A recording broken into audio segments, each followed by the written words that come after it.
And welcome back to TennoCon 2025, and welcome to this year's Sounds of the System panel. We've got an amazing showcase of all the amazing work that these panelists have been working on in the past year, but before I get started, it's my pleasure to introduce these amazing faces on the couch today. Starting at the end with a face and voice you know and love, please give a warm welcome back to Matt Chalmers. Hey, how's it going? Next up, also a member of our returning cast, a big hello to audio lead for Warframe, Erich Preston. Hey everybody, how's everyone doing? What's up? Can I get a Clem in chat? Can I get a Clem in chat? Spam Clem. It's already there. Clem. Beside him, she's our Atomi cycle riding master of magnetic queen. Please give it up for the voice of Aoi, Alpha Takahashi. Konnichiwa! So lovely to see you here today. Thank you for coming. Starting us off with our fresh faces to the couch this year, please welcome sound designer Paul Christoforakos. Hey everyone, excited to be here. To his left, please welcome sound designer Chris Teixeira to this year's panel. Hey everybody. And last but certainly not least, please also welcome Laura Dickens as a sound designer for Warframe. Welcome. Hi, hello, hi.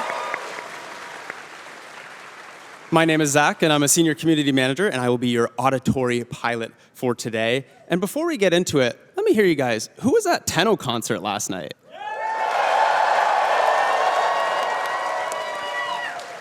I was also there, and that's why my voice is almost gone, so you'll have to bear with me here. But what a perfect segue into our first topic of today, the music of 1999.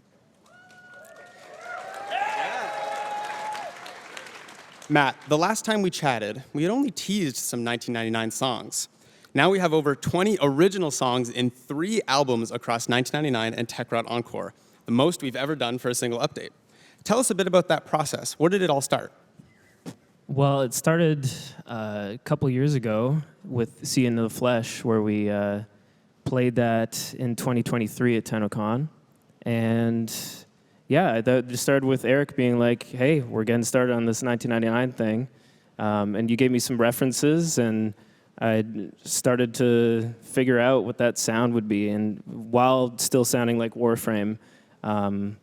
And then, yeah, we just did basically every genre after that. Love it.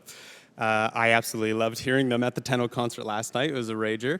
What was it, your first time at an arena? Tell us about that. Yeah, first time at an arena, first time as a singer on stage. Yeah, it was weird. Yeah, usually my main instrument is drums, so I'm usually just behind, just chilling. I don't have to think about how I'm moving.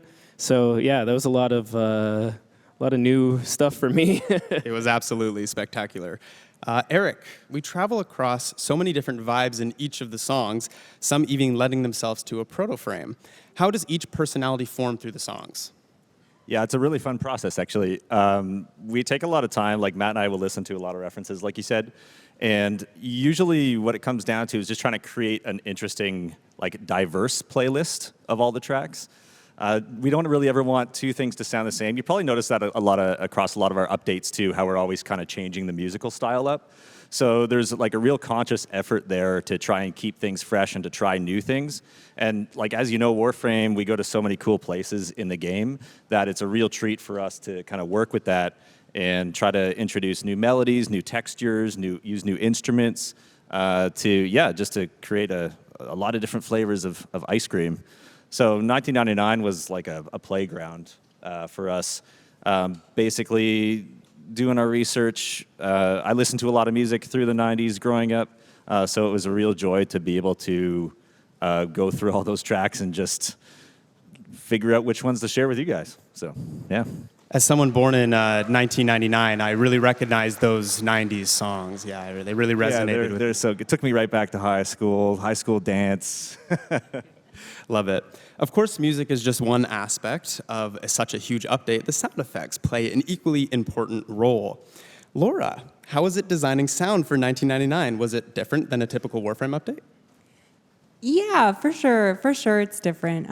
So I worked on the Ambience for 1999, kind of creating the sounds of the environment across 4 different seasons.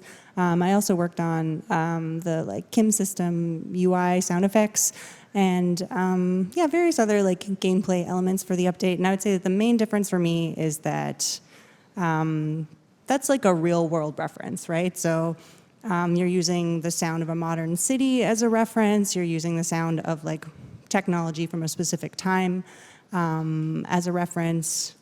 So that's really helpful, but it's also kind of a challenge because you want to be able to convey that to the players. So yeah, I did a lot of field recording around the city of Toronto across 4 different seasons and in different weather. I went out to High Park really late at night once and ran into a coyote and was like, oh, I shouldn't do this. But yeah, so in that way it was different, whereas other environments are a little bit more fantastical and you have a lot of leeway. But having real world references is also the limitation is also a great source of inspiration. Yeah, of course. And one of those designs you did was actually the helicopter sounds that you hear around Hulvania, and you made a behind the scenes video for us. So let's take a look. Hi, my name is Laura, and I'm a sound designer at Digital Extremes. Working on the ambience for Warframe 1999 was a big challenge. It involved a lot of field recording, studio recording, and editing to create a realistic modern soundscape. But you might be surprised to know that some of the realistic sounds you hear in 1999 were completely synthesized. For the exterior ambience, we wanted to create the impression of a large and active Skaldra military presence in Hulvania.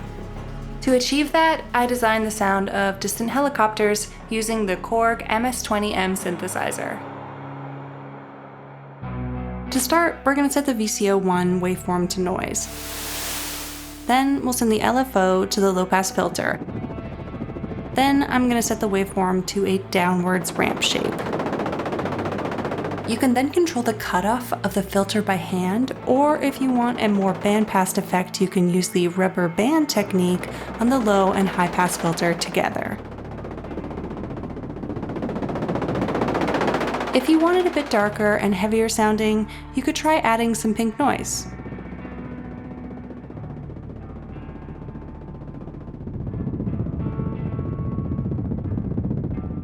In Reaper, I also added and automated an EQ, comb filter, distortion, and a chorus to add some more movement to the sound.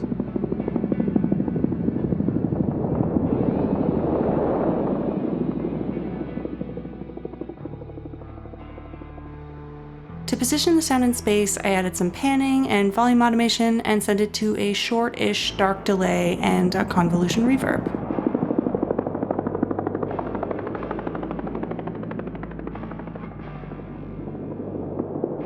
And as you probably noticed, you can also hear a noise sweep layered in. Finally, in context, this is what the distant ambient helicopter sounds like in Warframe 1999.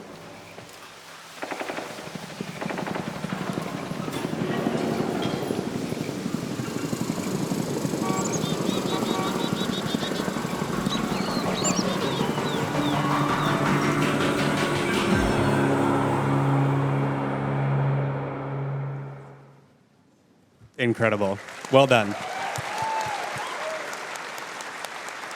Man, I love analog sound design. Where did you pick up that skill?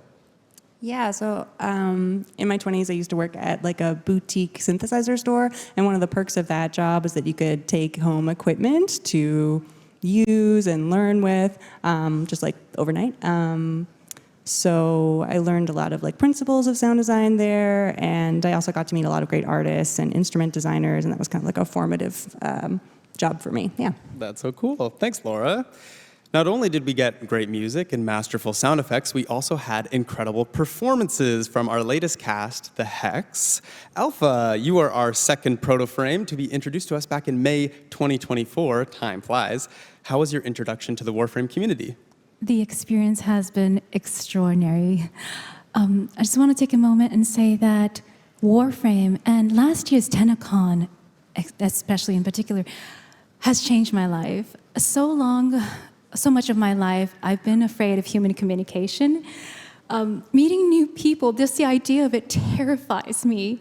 I was frightened to come to any event, and I've never said okay to any appearances, but working with DE staff, by that time it's been almost a year, when they asked me, I was like, okay. And then I actually came here, and there was so much love from the community, the people who have attended, and also online streaming, and support from DE staff, and also the long-lasting friendship with our voice actors. So thank you, each and every one of you who are here today attending the TennoCon, and also watching on stream.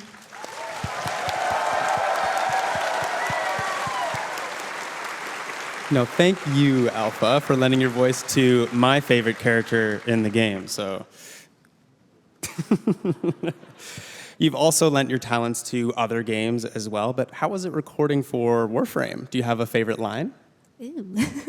Well, I believe that the human body is also an instrument, and the text, the words that we see on screen and dialogues, those are kind of like notes to us in a score. But when we're recording, we're all alone. We're just inside our box, very separate from outside world. So we're recording our own melody. And it's not until I saw, or I played 1999 myself, the actual final gameplay, that we saw the whole entire orchestral piece. And that was eye-opening. It was a lovely experience for me too. And as far as the favorite line, I want to say that the favorite line in the entire 1999 is, in a moment, I think it goes like, "Can you give my brain a hug?" Right? Like that's it hits you. Well, to be able to go from heartbreaking lines from the quest, jokes about the others, and even romance, that's a lot of range. Do you have a routine to get yourself into the recording room? I'm very fortunate to have a studio partner work with me, and every time before going into a recording session, whether it be for Warframe or other fighting games or video games, he plays music, soundtracks, so that I get into that mode. And whenever I'd go into the booth to record Warframe 1999, he would play music from the past Warframe music. Thank you. And that would get me straight into that zone that I need to be into. And after last year's fall update, Koumei was playing a lot before my sessions. I love that song. Well, just as a fun fact, Alpha recorded 581 voice lines for 1999 and Tech Encore. That is an incredible feat. So thank you, Alpha, for bringing Aoi to life.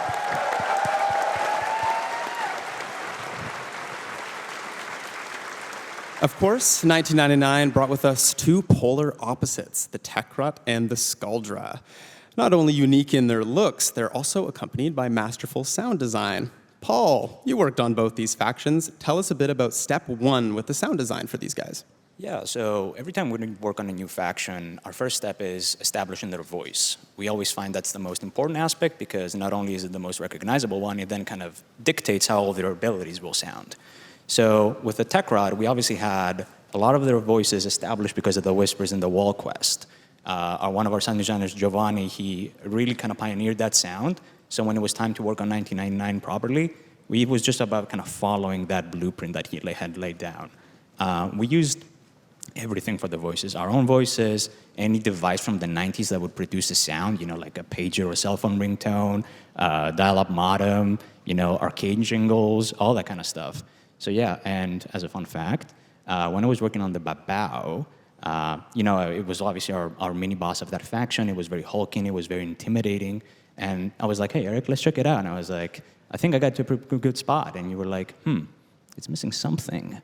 And you were like, how about you try using James's amazing Ollie lines into the Babao's vocals and just kind of distort them and blend them in. And yeah, I was like, all right, I'll give that one a try. Let's see how it goes. So yeah, whenever you kind of fight the Babao, now you can kind of hear the occasional in there. So yeah. Yeah, it was really cool, yeah. That's awesome. Yeah. Well, we've worked with enemy factions before, obviously, but this has quite the military touch. Is it easy to work on things that are closer to our timeline? I think so. It depends on how you look at it. It depends how much creative liberty you have. If you're trying to go like real milsim and kind of like really emulate our own world, it can be quite difficult. But with the Sculptor, we had full kind of creative liberties. So as a good example of that is when we were working on the RPG that you use in the quest, and by extension in the Assassinate game mode, it sounded like an RPG, it exploded like an RPG, and Erich and I were chatting, we're like, okay, how do we make this thing feel like a threat to the tank? And you were like, you got hit with inspiration. You were like, add a Stuka siren on that bad boy. So every time that projectile kind of flies, you can hear the Stuka siren in there just kind of eliciting that fear and terror as it's about to damage the tank. So yeah, depends on how you look at it, how much creative liberty you have. Yeah. I love that. Well, same question for yourself, Laura. As you mentioned, you worked on the ambiance of the city. What were some important factors to consider when making Halvania come to life? Yeah, so I feel like when you work on an environment, what you're really doing is telling a story, and we're kind of trying to tell this story that took place over the course of a year across 4 seasons. So really the focus was always like, okay, what's the narrative? What's the most narratively important sounds in this environment? So that includes the Skuldra military and how active it is across different seasons, how alive the city is across the different seasons. Are the Tekrot out and about in different seasons? So those elements were always the main kind of focus, and that's how we kind of brought the story and Halvania to life across the course of a year. It's so cool. It feels like a true city, and it was so interesting seeing it come to life for the first time of something we've never seen before, but it also felt like home. And you mentioned you recorded sounds in Toronto in the park, so that's pretty cool. So. Yeah, I did, but it's like kind of a challenge to like find places in a city that are like kind of removed from the main action. So I'd like go in alleyways and like parks at night, and it was a little dangerous. Yeah, sound design is a dangerous line of work. You're going in alleyways. You'll find us in strange places all the time. Swimming pools and alleyways is the slogan for the sound team this year. Of course, that's not the only group we met this year. Let's chat about our Infested Kings online. Chris, you worked on... Yeah, cheers to online. Brilliant. Chris, you worked on the actual Technocyte Coda fight with the first of its kind literal arena. What were some of the challenges you faced with bringing it together from a sound design perspective? Yeah, for sure. I would say the most challenging part would be the mix. We have the amazing Party of Your Lifetime track there. That's kind of the centerpiece. And then we have the stadium hazards, the pyro, the lasers. We have explosions everywhere. Then we have the Technocyte Coda. There's 5 of them you're fighting. We want to make sure that all sounded good together and was all cohesive, and you could hear the amazing track in there. And I think we landed somewhere where it was sounding good, and it was a really fun fight. So I think that was the most challenging part. And then the second part of that maybe would be the crowds. We wanted to make sure that you really felt like you're at an arena or a stadium, like you were mentioning. From the concession area where you walk in, you hear some crowd walla, to when you walk onto the stadium floor, there's crowd cheering. And then, throughout the fight, the finishers, there's so much crowd in there. And then something I do want to mention as well is between fights, when you're playing multiplayer, there's a little encore section, and people are chanting online. I don't know if you remember from TennoCon last year, but that was you guys saying online, and that's in the game, and that you hear your own voices. So I think that's pretty cool. I love that. I love that you guys added that in, so thank you for implementing that. And I wanted to shout out Jeff, my partner in crime, working on the Technocyte Coda. He did an amazing job, and I think we are really proud of our work on those enemies. Incredible job. But the real question is, do you have a favorite member? That's tough. I'm gonna say DJ Rom. Ooh. Because I feel some kinship there, because he's producer, music producer, audio kind of thing. But then to fight, I'm gonna say Hard Drive, because he's got a big CRT monitor that he uses as a shield. So that's my choice there. I love it.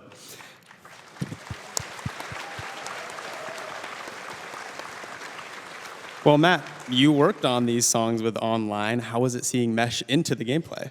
Yeah, super cool. And writing those songs was such a interesting process and learning experience with Keith. It was super fun to just go back and forth with lyrics. Sometimes we just spend 2 days in a row just like every single line, just meticulously like choosing what's the best way to say this or like the coolest way. And yeah, I mean, it was just really cool and awesome to see in context. And yeah, that mix sounds like a nightmare. So good job. Thanks. Paul, let's go back to you for a moment, as you actually had a hand in cooking up the sounds for the coda weapons that you get for these fights. Have you worked on the infested weapons before?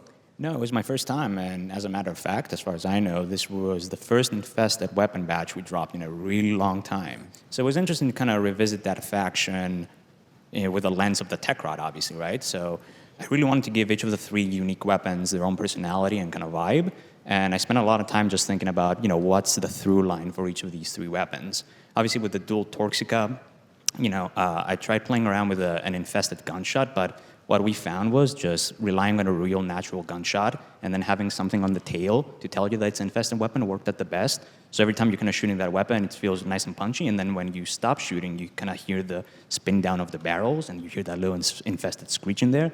Sells it perfectly.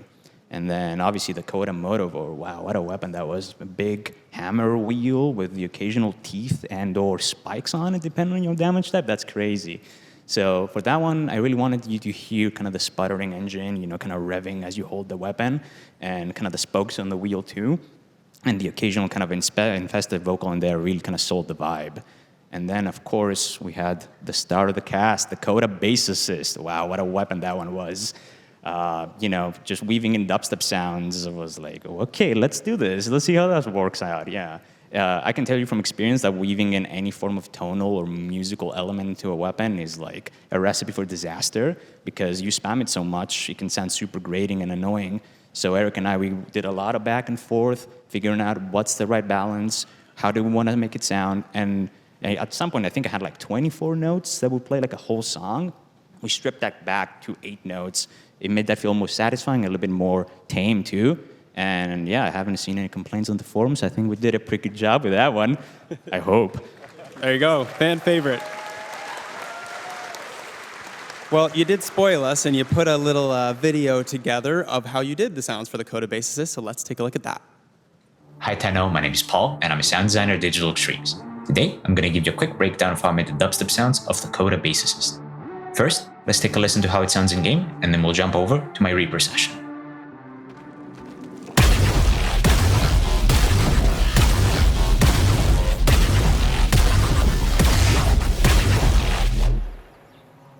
Alright, and now we are in Reaper. The dubstep sound is comprised of 3 separate layers, all of which are made with the software synthesizer that you can see on screen called Serum. Let's take a listen to how each of these layers sound on their own and then put together. Let's start with layer A.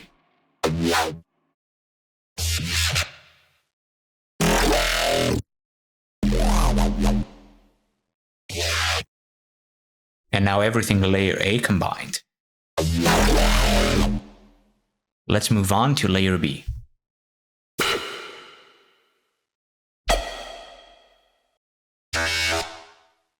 And now layer B combined. And lastly, layer C.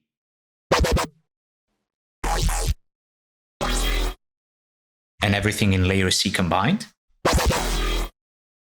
And here's all 3 layers combined with the processing used to create the final sound asset that goes in game. And to wrap things up, here's a few variations that include the dubstep layer, the punch layer, the shot layer, and the mech layer. All these sounds put together create the final result you hear in game.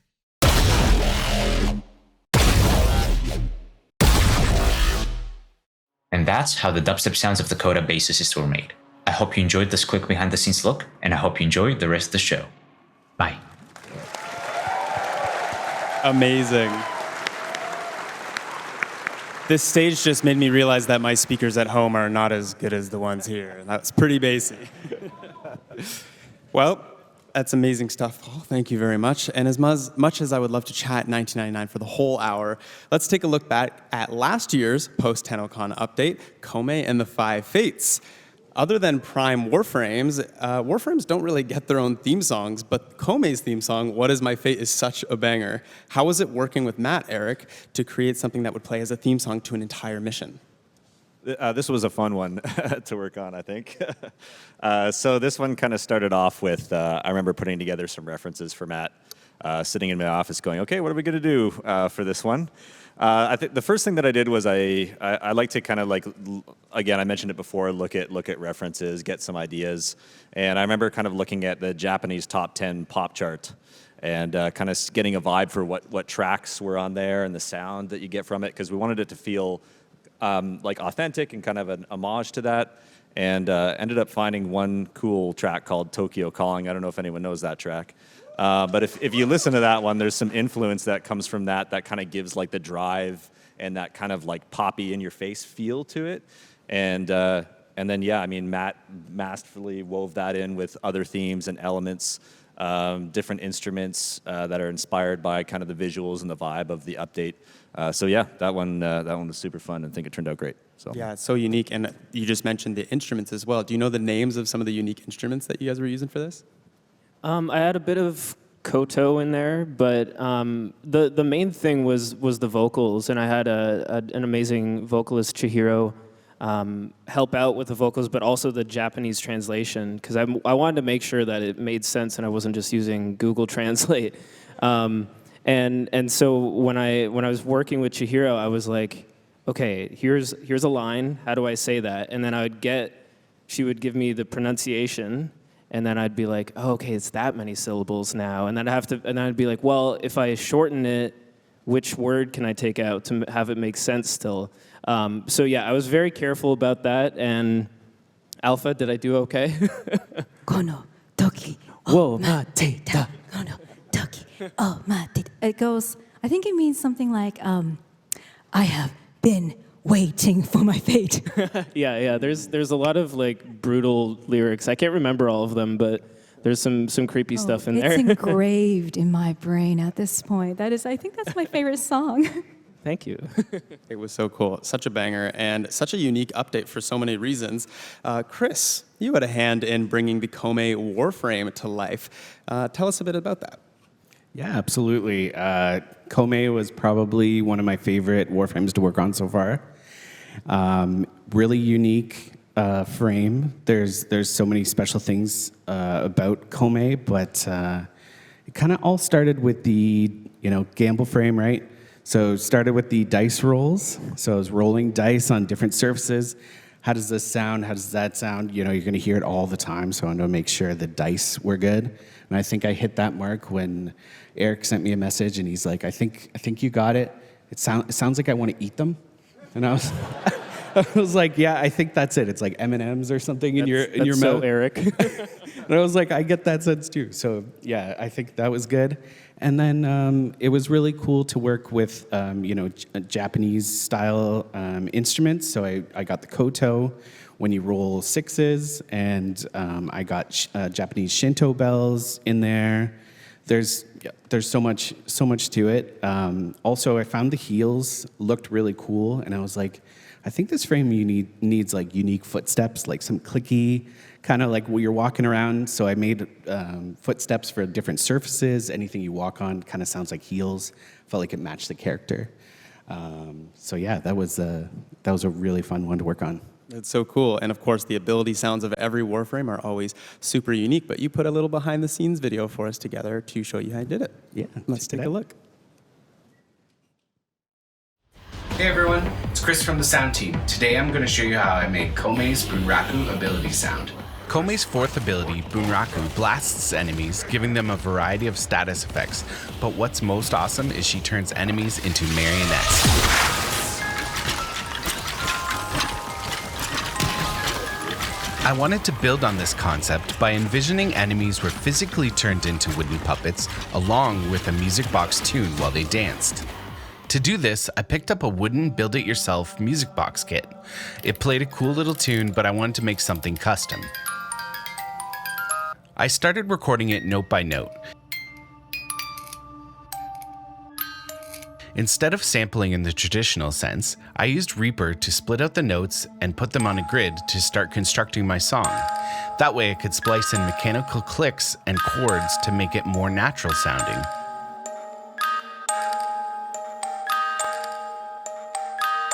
After experimenting a bit, I came up with 2 unique loops that can play on puppeted enemies.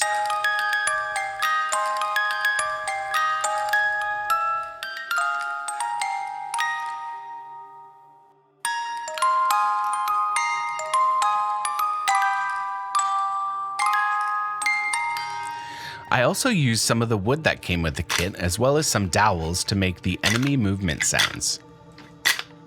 For the main part of Koumei's Bunraku ability, I used many samples to create a unique energy buildup sound, followed by a powerful impact. There are also whispered Japanese voice lines that translate roughly to "puppets dance." And after combining everything together, here's what it sounds like.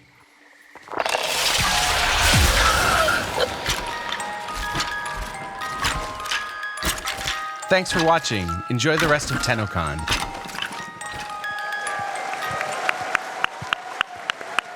The wave is too good. Thank you for it.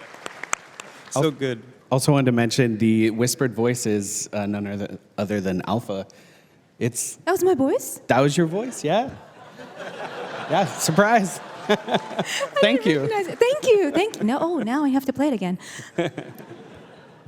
So cool. And Chris, I have to do it to you. You also worked on another fan favorite, Warframe, didn't you? Which frame is that? I did. I worked on Corvex. Any Corvex fans in here? Corvex mentioned. Thanks, Chris. Well, let's jump ahead to a very recent update where the spider frame came to life. Oh, yeah. Paul, you had the pleasure on working on the sound effects for Araxia. What was your reaction when you were told we were doing a spider frame? Oh, I was so excited. You have no idea. I was so excited, in fact, that I went directly to Erich and I was like, can I work on this, please? Pretty please? And yeah, First come, first serve. Yeah, exactly. Yeah, and usually we're on rotation too. So because I did Side 09 back in December, I wouldn't have worked on a new Warframe for a few more months. But yeah, I kind of cut the line with that one. It was too cool. Yeah. I love it. And a lot of sounds, you use real-life recordings. Did you record any spiders for this one? So, no, spiders don't really make a sound. That's the problem, right? So it was very interpretative. And what kind of happened was, because I was so excited for Araxia, I kind of had a very specific sound for her in mind. So I just went directly in my software Reaper and I just started designing. And by kind of happy accident, I had already designed the 4th ability in like the first day. So that kind of informed all the other abilities. So I didn't really get to record that much. The only thing I did record was for the Syotid, her signature secondary weapon. I really wanted a cool kind of fluid web sound for it. So I kind of just recorded like anything that was kind of a spray that I had lying around my apartment. So like deodorants, foam sprays, shampoos, and stuff like that. Just giving that fluid, organic, whooshy sound. And fun fact, when that weapon was done, I was just playing with Araxia daily, just checking in. All the abilities were done. And up until that point, whenever you would have the 4th ability active and you would dodge, you would just roll like a normal Warframe. But one day, she just started latching onto walls. And I was like, no one told me this. What's this? What? So, yeah, I was like, okay, happy accident there, because I already had recorded all that stuff with the Syotid. I was able kind of to reuse the same source. And, yeah, I think it turned out pretty cool. Yeah. Pretty cool. Okay, so we got pools, alleyways, and bathroom materials for sound design now. Yeah. Love that. And I also have another fun fact for you. So same like Chris, the same thing that Chris said about the footsteps of Koumei. I saw the same message where someone was praising Koumei's footsteps. I was like, it would be cool if you did something for Araxia too. So I was like, what do we do? And Rusalka is in this update, and she had some pretty badass sounding heels in 1999. So I was like, and I worked on those. So I was like, how about I kind of bring that stuff over and kind of give it a little bit more of an Araxia spin? So yeah, she's kind of using Rusalka's footsteps in a sense. Interesting. Much to think about. Yeah. Speaking of Rusalka, Alpha, how would Aoi react to Rusalka being in Duviri? Hi. I would run personally, but I was so happy to see her back. Like Risako is one of my favorite characters. The design is spectacular. Like, won't you agree, right? I love it. And of course, to accompany such a design, we needed something with emotional music. Erich, Duviri was already complex with emotion, but now we're throwing the murmur in there. Was it like opening an old cookbook, or did you employ any new techniques for this update? Yeah, I mean, definitely looking for some new textures and kind of remixing some old textures too. The kind of headlining track, Tethra Jirak, was kind of the first thing that came to mind that we worked on. That one, as soon as I kind of saw what we were doing with the spider frame and the landscape that we were fighting in and the boss fight, I knew there had to be some organ in there again. Last time we did organ was in the Zeraman, but definitely wanted to bring that back. So that track heavily features organ. And then some amazing vocals again from Francesca, who's sung on a lot of other tracks for us. So yeah, I mean, Matt, you put those two things together and it sounded awesome. I think on the first pass that you sent me, it was pretty much there. Like it was sounding good right out of the gate. So that was a super fun way to combine a few things that we've done in the past. And then obviously bringing in the void tongue is always so fun to combine. So yeah, a lot of that was combining like void tongue, void chanting with kind of those Duviri elements. And yeah, the lead violin section in the combat track was really cool too. Yep, shout out Xiao, who played last night at Tenno concert. She had a very difficult part that I wrote for her and somehow did it. I was like, is this possible? She was like, give me 2 weeks and I'll figure it out. And then she came in and nailed it. So yeah, that was a lot of fun. Combining all the classical stuff with the creepy, if Valkyrie struck already, all that kind of stuff. Yeah, very fun. Yeah, it's so fun. And whenever we can, we always try to add live elements to the music. So those little touches kind of on top really push it over the edge. So yeah, hope you enjoyed those tracks. Yeah, did a great job on the map. It's such an incredible mix of themes. And guess what? I'm going to take advantage of these big speakers again, and we're going to showcase a little bit of Isleweaver's featured track. Let's take a listen.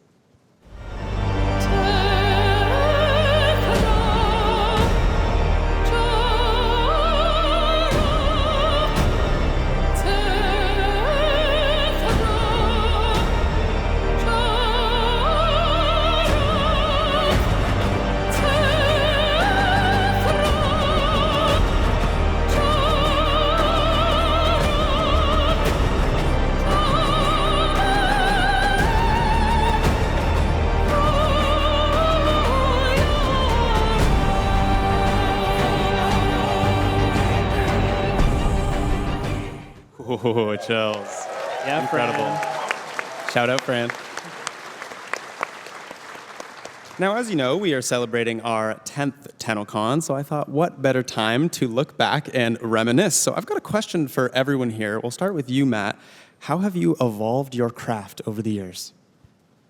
I think in the last couple years especially, songwriting has been a more featured element in Warframe. Even when we're doing in-game music like this, I'm starting to think more verse, pre-chorus, chorus than I was before. Usually with instrumental music, I would just kind of think like section A, section B, section C, and make sure it loops nicely and all of that. But now that we're adding more vocals to everything, it feels like an opportunity to make things a little bit more catchy and listenable outside of the game. So I think I'm approaching things differently in that sense. And yeah, it's been a lot of fun. That's great. Remind me, what was your first Warframe track that you worked on? Ooh, I think it was for the new war, and I think it was a cut scene with Cal, I believe. It's just a short little thing that Keith gave me. And yeah, that was the first thing I did. That's super Rest cool. is history. Yeah. Well, same question to you, Erich. You've been around DE for a while. How have you evolved your craft? Yeah, I mean, Warframe's such a complex game with a lot of combat and a lot of things happening all the time. So I think one thing that I've been striving for and continue to strive for is simplicity and trying to distill things down to kind of only the pieces that you need.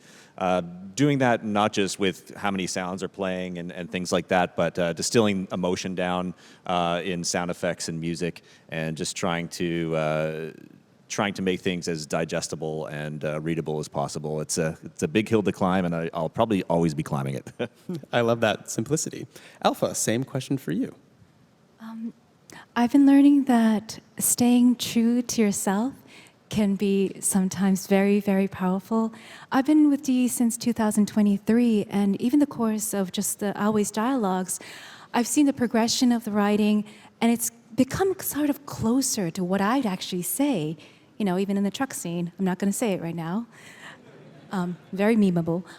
And it came as an approval to me, saying it's okay to be yourself and showing that to the outside world. And that can sometimes affect others too. So, yay! I love that. Great answer. Paul, how have you evolved your craft? I have to echo Erich's sentiment. Sometimes less is more, and that's something I found like it to be true all the time. I have a really good example for you. When I was working, spoilers for the Jade Shadows quest. If you haven't played it, go play it, please. So when I was working on the cinematic sequence when Stalker is about to escape and he is ambushed by Zito in the Corpus, you know, it's a very chaotic sequence. Bullets are flying, you know, Stalker is grunting and he's parrying, and then eventually he gets shot in the leg and he kind of just kneels and falls. Initially, that sequence was like, it had full sound coverage, everything kept going, but, you know, we removed everything, and the only thing you hear as he falls is just one bass hit. Boom. And then everything just kind of muffles. And then the emotional uncertainty kicks in. And there's nothing there but the music and then the baby cry. Super powerful moment, and in my opinion, one of the kind of apex moments of that quest. And I think one of the big reasons why it's such a memorable and emotional sequence is because of how little we put into it, in a way. Wow, that's super interesting. Thank you for sharing.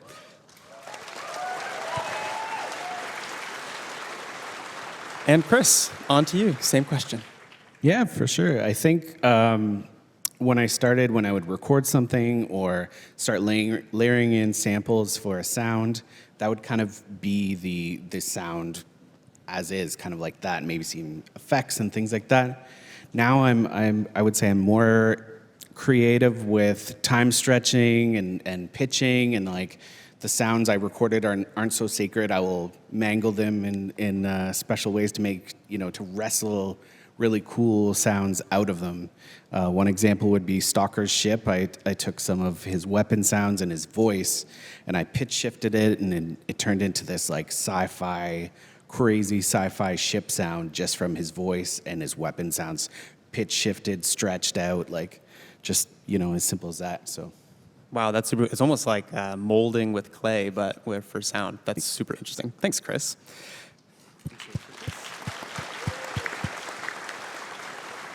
And Laura, same question for you.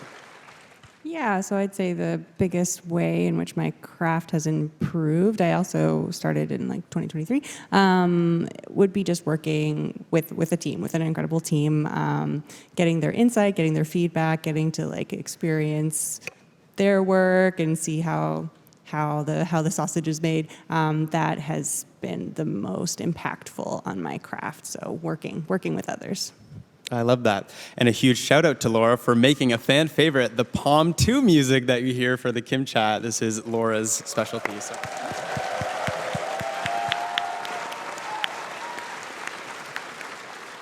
Well, community is, of course, a huge reason why we can celebrate our 10th TennoCon.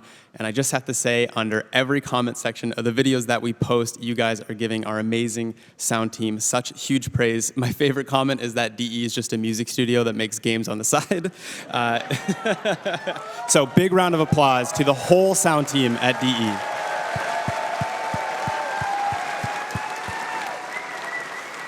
Incredible. As we near the end of our time here, I wanted to have a bit of fun. Warframe has lots of iconic lines from our wonderful cast of voice actors, but what if they were read by our wonderful cast of panelists? So there's a piece of paper that I've handed all of them that have a voice line from the game, and if they would be so kind to read it out loud, we're going to start with Matt.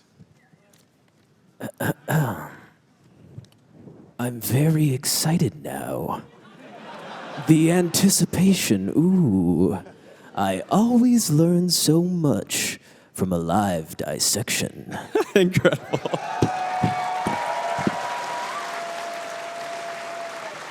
And of course, that's from the amazing Till Rigor.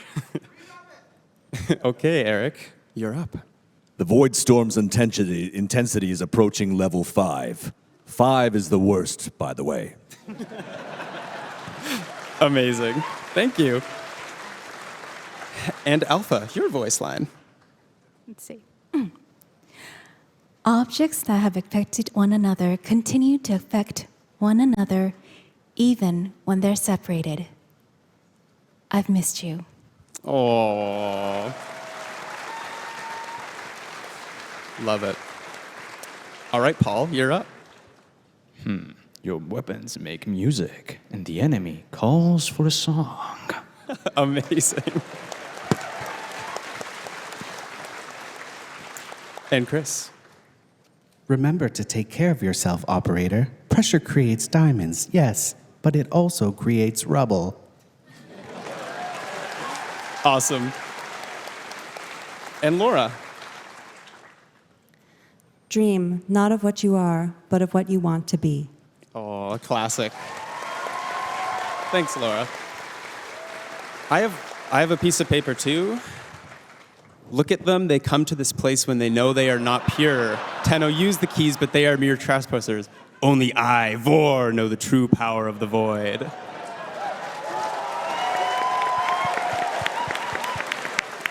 Thank you all. That was fantastic. Now, I can't just end the panel without one more thing.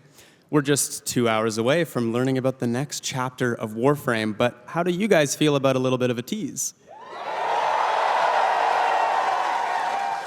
Well, Erich, what are we about to show? No spoilers, of course. Well, this is where we're headed musically with Warframe. We've just come off some crazy grunge 99 tracks, and we wanted to go almost the exact opposite direction. So this time we pulled out all the stops. This is the first time we've recorded a 50-piece orchestra for the score. So yeah, here's a little behind-the-scenes look of what's to come. All right, let's take a look.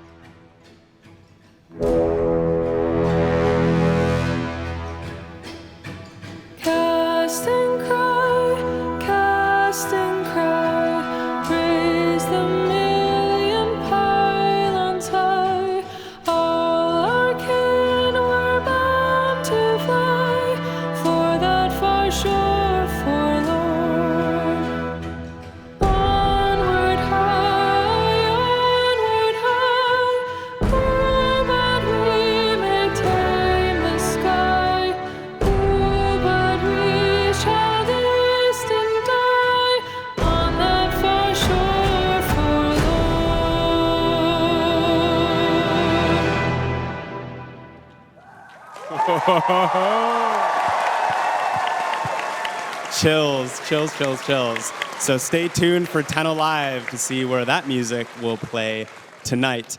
Well, panelists, we have just a few minutes here, so any departing words for the wonderful Tenno in the audience today? Thank you all for playing Warframe and coming out to this convention and being part of this special event.